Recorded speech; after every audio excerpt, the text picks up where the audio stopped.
WhatsApp guys, आज हम देखेंगे बीजेपी ने जीता हरियाणा इलेक्शन, राहुल गांधी को बड़ा झटका। तो आज रौनक की फन तंत्र का एपिसोड है और एक हल्का हल्का रोस्ट मूड भी होने वाला है, मजेदार करेंगे एंजॉय। 1 2 3 गो। दोस्तों, हरियाणा में कांग्रेस के साथ वही हुआ जो पटरी बाजार से 300 रुपए में एडिडास का जूता खरीदने वालों के साथ होता है। वो 300 रुपए में खुशी खुशी एडिडास का जूता खरीद कर लाते हैं, तो घर आकर पता चलता है कि वो एडिडास का नहीं, एबीबास का जूता है। जी हाँ, ऐसे ही लोग हैं जिन्हें 3 महीने बाद मिलने पर पता चला कि जिस लड़की को वो इतने टाइम से साउथ दिल्ली की सुहानी समझकर बात कर रहे थे, वो गाजियाबाद का सोहन सिंह निकला। लोकसभा रिजल्ट के बाद जिस हरियाणा को उसने अपना मान लिया था, वही हरियाणा 8 तारीख की दोपहर को फिर से बीजेपी के साथ भाग गई। जी हाँ, पार्टी की इस हार से कुछ कांग्रेसी तो इतने दुखी हैं कि वो जीत के बाद फोड़ने के लिए लाए गए सुतली बमों को ही चटनी लगाकर खा चुके। समझ नहीं आ रहा मैं क्या कहूं। इससे पहले कि मैं कुछ और कहूं, पहले उस ढोल वाले की बात सुन लीजिए जिसे कांग्रेस वालों ने जीत पर ढोल बजाने के लिए बुला रखा था।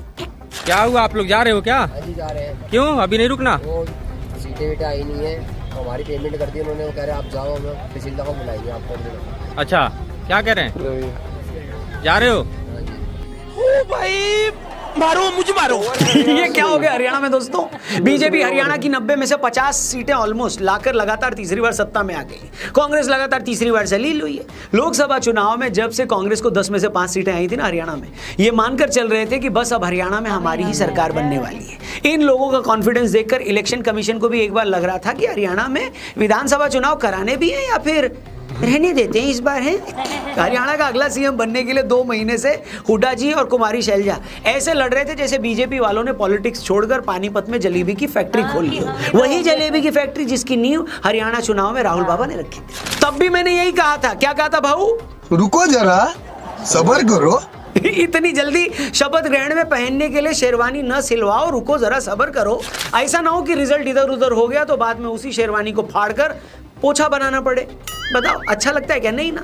मैंने तब भी कहा था कि नए बंगले में करवाने के लिए अभी से जो पेंट के डब्बे खरीदे हो, बाद में उसी पेंट को अपने मुंह पर लगाकर मोहल्ले की सर्कस में तुम्हें जोकर ना बनना पड़ जाए।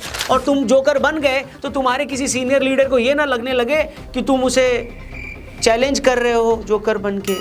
मजा आया। मगर मेरे लाख समझाने के बावजूद ये लोग नहीं माने और 8 अक्टूबर को वही हुआ। बीजेपी लगातार तीसरी बार चुनाव जीतकर सत्ता में आ गई है। कांग्रेसियों को जनता ने मैसेज दे दिया कि भाई ऐसा करो, तुम लोग पहले आपस में लड़ लो और आपस में लड़कर जब फ्री हो जाओ तो 10-20 साल बाद बीजेपी से भी लड़ लेना। और तब भी अगर जीत नहीं पाए तो राहुल जी की किसी जलेबी की फैक्ट्री में काम ही कर लेना। But on a serious note दोस्तों, सच कहूं तो मुझे समझ नहीं आ रहा था कि कांग्रेस चुनाव से पहले इतनी ओवर कॉन्फिडेंट क्यों थी कि वो जीत ही जाएगी। बीजेपी को 2019 के लोकसभा चुनाव में हरियाणा की 10 सीटें मिली थी। इस बार 2024 में कांग्रेस को 10 में से 5 सीटें मिल गई। बस इसी से कांग्रेस ने मान लिया कि अब तो बस हमारी ही सरकार बनने वाली है। और अगर मैं गलत नहीं हूं तो 2024 के लोकसभा रिजल्ट के टाइम भी बीजेपी हरियाणा की 90 में से 46 सीटों पर आगे थी। लोकसभा रिजल्ट के बाद बीजेपी ने अपनी कई गलतियां सुधारी। कांग्रेस को जब ये लगा कि अब तो हमारी सरकार बनने ही वाली है तो अपनी आदत के मुताबिक वो लोग एरोगेंट हो गए, मतलब है तो है। उसका असर ये हुआ कि कांग्रेस में बागियों की बाढ़ आ गई। देखते ही देखते कांग्रेस में इतने बागी हो गए जितने एक वक्त पर चंबल में भी नहीं थे। सीनियर नेता चुनाव जीतने की स्ट्रैटेजी बनाने के बजाय अपनी ही पार्टी के दूसरे नेताओं को ठिकाने लगाने के पीछे लग गए। और कांग्रेस जब ये सारी नौटंकी कांग्रेस में चल रही थी तब हरियाणा बीजेपी लोकसभा इलेक्शन में की गई गलतियों को ठीक करने में लग गई। तो क्या गलतियां थी जो बीजेपी ने पिछले 3 महीने में ठीक की और कांग्रेस को उसका ओवर कॉन्फिडेंस कैसे लेकर डूब गया? इससे पहले कि मैं इस मैटर पर आऊं, पहले आप सच में बॉस, कांग्रेस के साथ हरियाणा में वही हुआ है जो किसी गरीब टीम के साथ होता है क्रिकेट के मैच में। या तो गरीब टीम कभी जीतती भी नहीं, फिर साल 2 साल में ऐसा मौका आता है कि वो सामने वाली टीम को 30 रन पर 5 आउट भी कर देती है। उस टीम को लगता है कि आज जीत ही जाएगी वो गरीब टीम, मगर तभी दूसरी टीम के टेल एंडर्स जम जाते हैं। सामने वाली टीम 150 के पार रन भी बना देती है और हमारी गरीब टीम फिर से 70 रन पर क्या हो जाती है राहुल जी? खत्म।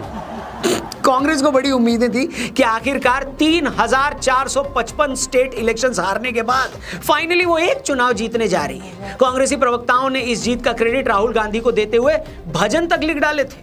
कुछ कांग्रेसी लीडर तो पिछले 1.5 महीने से सुबह 4 बजे उठकर इन भजनों का रियाज तक कर रहे थे और जब से रिजल्ट आया है तब से उन बेचारों के उनके गले बैठे हुए हैं। भजन के बजाय उनके मुंह से जो निकल रहा है वो बिना बीप के सुनाया भी नहीं जा सकता, मगर अपने गिरेबान में झांकने की बजाय इस हार के बाद वो फिर से इलेक्शन कमीशन को गाली देने में लगे। अरे चाचा आप तो बस कर जाओ, कभी तो गैरत खा जाओ। लोकसभा में बीजेपी की 240 सीटें आई तब तो इलेक्शन कमीशन बड़ा सही था, तब तो ईवीएम बड़ी पवित्र थी, और जैसे ही तुम्हारी हरियाणा में फजीहत हुई तुम फिर से ईवीएम और ईसी को उल्टा बताने लग गए। क्यों नहीं मानते कि हुड्डा और कुमारी शैलजा का सीएम पद के लिए आपस में लड़ना तुम्हें भारी पड़ गया? क्यों नहीं ये कबूल करते कि बीजेपी लोगों को ये समझाने में कामयाब हो गई कि हुड्डा दोबारा सीएम बने तो फिर से हरियाणा में भ्रष्टाचार के दिन वापस आ जाएंगे? क्यों नहीं ये समझते कि हरियाणा में कांग्रेस का एक पास्ट है जहां लोगों को बिना रिश्वत की नौकरियां दी ही नहीं जा सकती, और इन्हीं सब बातों का डर बीजेपी ने लोगों को दिखाया। लोकसभा के इलेक्शन तो अलग मुद्दों पर होते हैं, मगर जैसे जैसे विधानसभा चुनाव नजदीक आए तो उसी वोटर ने फिर से ये सोचा कि क्या सच में उसे फिर से कांग्रेस को सत्ता में लाना है। उसी वोटर ने खुद से ये पूछा कि क्या बीजेपी ने इन 10 सालों में हरियाणा के लिए कुछ नहीं किया।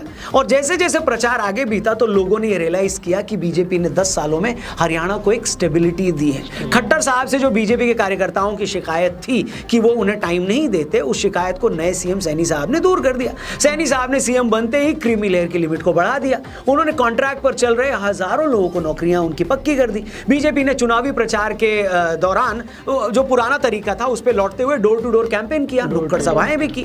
मतलब सैनी जी ने पिछले 3 महीनों में उन ज्यादातर इश्यूज को एड्रेस करने की कोशिश की जिसे लेकर लोगों के अंदर गुस्सा था। मगर इन्हीं 3 महीनों में कांग्रेस के बड़े नेता सीएम बनने के लिए एक दूसरे से लड़ते रहे। इस बीच कांग्रेसी नेताओं के कुछ ऐसे वीडियोस भी वायरल हुए जिसमें वो अपने रिश्तेदारों को नौकरियां बांटने की बात कर रहे थे। 50 वोट पर नौकरी देने की बात वाला वीडियो भी वायरल हुआ। कांग्रेस इलेक्शन जीतने को लेकर इतनी कॉन्फिडेंट थी कि उसने आम आदमी पार्टी से हरियाणा में गठबंधन भी नहीं किया। दूसरी मिस कैलकुलेशन हरियाणा को लेकर कांग्रेस ने यह कर दी कि हरियाणा में जब अन्य पार्टियों को 25 से 30% वोट मिलने की हिस्ट्री रही है, ये पार्टी 15 से 20 सीटें जो अक्सर ले जाया करती थी, मगर इन इलेक्शन में जेजेपी से लेकर आईएनएलडी, बीएसपी और चंद्रशेखर की आजाद पार्टी का लगभग सफाया हो गया। और इस थर्ड फ्रंट का जो वोट पहले बंट जाया करता था, बीजेपी को इस बार उसका एक अच्छा खासा चंक मिल गया, जिसके चलते वो पिछली बार की 40 सीटों के मुकाबले इस बार लगभग हाफ सेंचुरी लगा गई। वेल, जिस वक्त तक मैं ये वीडियो बना रहा हूं तब तक तो यही अपडेट है। अगर आखिरी रिजल्ट में फिगर थोड़ा इधर उधर हो जाए तो कमेंट बॉक्स में मुझे ताने मत मारना, ठीक है? मगर फैक्ट ये है दोस्तों कि आखिरी रिजल्ट को देखकर यही लगता है कि बीजेपी के खिलाफ कोई एंटी इनकम्बेंसी काम ही नहीं की। कांग्रेस जनता को ये कन्विंस करने में कामयाब नहीं रही कि अगर हम फिर से सरकार में आए तो पहले की तरह लूट खसोट नहीं होंगी। मगर इस रिजल्ट के बाद मुझे सच में राहुल बाबा के लिए बहुत ज्यादा बुरा लग रहा है। कांग्रेस अक्सर इस बात का ख्याल रखती है कि आदरणीय राहुल जी को प्रचार करने उसी स्टेट में उतारा जाए जिसे लेकर उसे पूरा भरोसा हो कि वहां हम जीत ही जाएंगे। इसी भरोसे के साथ पार्टी ने आदरणीय राहुल जी से हरियाणा में प्रचार करवाया। और जैसा मैंने पहले कहा कि 1 महीने पहले से ही कांग्रेस प्रवक्ताओं ने राहुल बाबा को ब्रह्मांड का महानतम नेता बताते हुए उनकी शान में आरतियां भी लिख ली थी। मगर हरियाणा की हार ने राहुल जी की शान में लिखी आरतियों को रिलीज पर रोक लगा दी है। 2 बजे तक तो उन फोल्डर्स तक को सिस्टम से उड़ा दिया गया जिनमें ये आरतियां सेव करके रखी हुई थी। सच बता रहा हूं। और जैसे पाकिस्तानियों को ये लगता है ना कि या तो उनकी टीम जीतती है या फिर क्रिकेट मैच फिक्स होता है, ठीक उसी तरह कांग्रेसी नेताओं को भी भरोसा नहीं हो रहा कि उस जैसी महान पार्टी को जनता ने खारिज कैसे कर दिया। उसे एक बार फिर यही लग रहा है कि या तो ईवीएम चरित्रहीन है या फिर इलेक्शन कमीशन बेवफा है। रिजल्ट के बाद से इन लोगों ने इलेक्शन कमीशन के नाम की इतनी छाती कूटी है कि उनके फेफड़े मुंह के रास्ते बाहर आ गए। सच बता रहा हूं, बेचारे घुटना मुंह में घुसाकर अपनी रुलाई रोक रहे हैं। कुछ कांग्रेसी तो अपनी अकल पर पड़े पत्थर इलेक्शन कमीशन के दफ्तर पर फेंक कर अपनी भड़ास निकालने की कोशिश कर रहे हैं। मगर इन सब से हकीकत नहीं बदलने वाली मेरे मित्र। लुटिया डूब चुकी है, जलेबी की फैक्ट्री पर बुलडोजर चल चुका है। सीएम बनने की उम्मीद में सिलवाई गई शेरवानियों ने पंखे से लटक कर अपनी जान भी दे दी है। और जितने भाड़े के चुनावी एक्सपर्ट्स थे उन्होंने जीवन में 73,000वीं बार अपना मजाक उड़वा लिया है। पहली संभावना तो ये है कि पूरे हरियाणा में कांग्रेस की हवा चलेगी और उसको बहुमत आएगा। ये सही है या नहीं? नहीं। फिर बोला कि भाई दूसरी संभावना क्या है? मैंने कहा दूसरी संभावना ये है कि हवा नहीं, कांग्रेस की आंधी चलेगी हरियाणा में। ये सही है कि नहीं है? फिर मेरे से बोले भाई ये दोनों के अलावा तीसरी संभावना कौन सी बच गई है?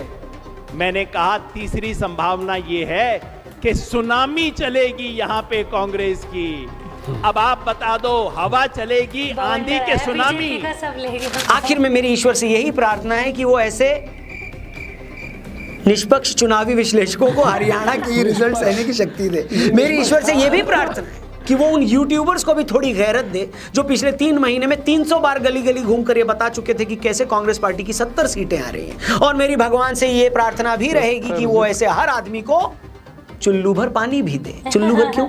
क्योंकि कहीं मैंने सुना था कि चुल्लू भर ही काफी होता है। बाकी आपकी हरियाणा के नतीजों पर क्या राय है कमेंट करके जरूर बताइएगा, आपको क्या लगता है। कांग्रेस के आधा दर्जन मुख्यमंत्री पद के उम्मीदवारों ने जो शपथ ग्रहण के लिए शेरवानी सिलवा रखी थी, अब वो शेरवानी का क्या करेंगे? जो भी आपका कमेंट हो, जो भी आपका गेस हो, कमेंट करके जरूर बताना। और जाते जाते हाँ, जो सीक्रेट ऐप के बारे में देखो, लोग जो है ना जनता, ये डेमोक्रेसी, मैं बोलूंगी हाँ, ये तो मैं मानती हूँ उस टाइम पे कैंपिंग डोर टू डोर इतनी बढ़िया नहीं हुई थी जब, और अब की बार मोदी जी योगी ने भी अच्छे से काम किया, बात भी करी लोगों से, लगा उन्हें, एंगेज भी हुए, और लोगों ने भी समझा कि हमें कैसी सरकार चाहिए, कैसा हमें स्थिरता चाहिए। कांग्रेस वो जॉब वाला तो पर्ची वर्ची वाला वो तो बहुत अच्छा चलाया था, हर जगह ऐड आता था, यूट्यूब पे भी, और उसमें था वो पर्ची, बिना खर्ची बिना पर्ची की नौकरी दी। और वो सही बात है यार, देखो एक इतिहास रह चुका है, हिस्ट्री रह चुकी है, लोगों को पता है, ठीक है, और सबको पता है क्या इतिहास रहा है क्या नहीं। धीरे सही लोग अब जाग रहे हैं, लोग ना जाति के नाम पर नहीं बट रहे हैं, ये चीज बट रहे हैं अभी लेकिन कम, लेकिन हाँ एक फर्क आ रहा है। एक वो चीज भी बहुत बड़ी चली है, बटेंगे तो कटेंगे, हाँ ऐसे कुछ, हाँ वो जो है वो पोस्टर भी योगी जी के भी लगते हैं वो चीज। भाई एक चीज समझ लो, कोई अगर तुम्हें सपना दिखा रहा है 8,500 रुपए खटाखट फटाफट जो लोकसभा में चला था, उससे आपकी जिंदगी नहीं सुधरेगी। उल्टा उससे आप एक आम इंसान को ना 15-20 हजार की नौकरी के लिए जो बेचारा एफर्ट करता है पूरे दिन ना, उसको भी तुम ये लालच दे रहे हो, क्यों कर रहा है? 8,500 हम दे देंगे, राशन भी दे देंगे। जो बेचारा 10-12 हजार की नौकरी के लिए भी साइकिल तक से लोग डिलीवर कर रहे हैं, वो तो हम क्यों करें, बैठते हैं हम तो आराम से। लोगों को मोटिवेट नहीं कर रहे तुम, यहाँ तो दुनिया मोटिवेशनल स्पीकर बन रही है, ये दुनिया को कह रहा है क्या रखा इन सब चीजों में, फ्री में हम बांटेंगे, होगा कुछ नहीं, 10-15-20 साल लगेंगे, अभी दिखेगा नहीं, लेकिन फ्यूचर में जाके देश ही बर्बाद हो जाएगा इन फ्री की चीजों पे चलोगे। जरूरतमंद लोग होते हैं, जो गरीबी रेखा से नीचे होते हैं, जो जरूरत होती है उनके लिए होता है, लेकिन उसका ये मतलब नहीं कि सरकार कहती कि अच्छा तू बहुत ज्यादा गरीब है ना, तेरे को मन है आईफोन 15 प्रो, ठीक है, सरकार देगी।